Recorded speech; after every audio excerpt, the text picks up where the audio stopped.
Well, Fortune Fine Woodworking Tools is back again, and they've got this funny looking contraption that I've never worked with before, and they say it's for making dowels. So the stock goes through one of these squares that they provide for you, and there's 9.5 millimeters, and it goes all the way around. So what I'm going to do first is secure this baby down, and then put some wood through and see what it can do.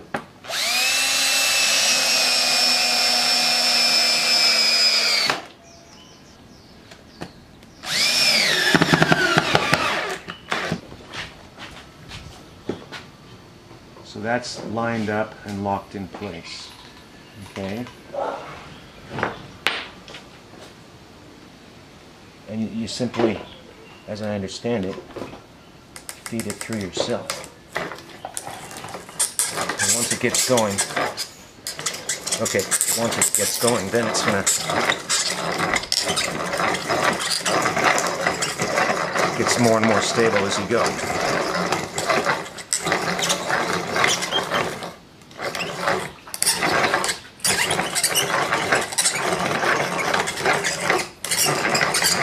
That's pretty cool.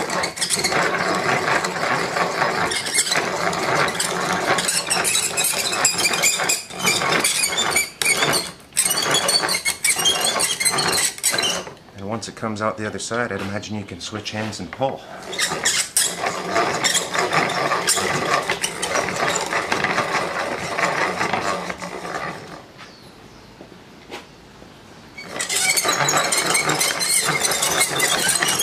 Careful not to get your thumb caught in there. Okay, and now it's come through, and that's pretty much the max of our travel.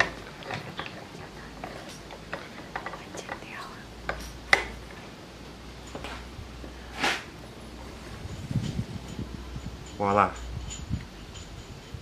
Hit that with a little bit of sandpaper and you've got yourself a nice dowel. So in the beginning, I didn't know what I was doing. I was pushing too fast and spinning too slow.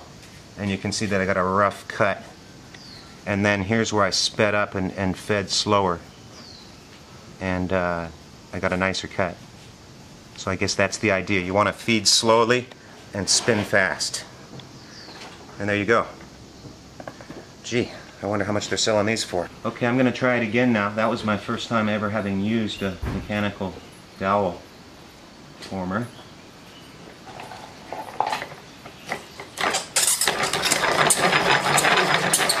Try to keep my speed faster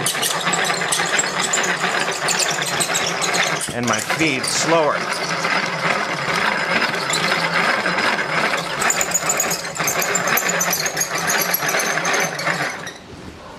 Okay, let's just see what that produced. That's a whole lot cleaner than my first attempt. See that? And you can adjust your blade here, so how deep of a bite you want to take. Is it a simple Allen key away? In, out. Okay, it loosens off in a clockwise position. I cut my stock to slide through the largest hole there, and then lock it in place by simply counterclocking this lever.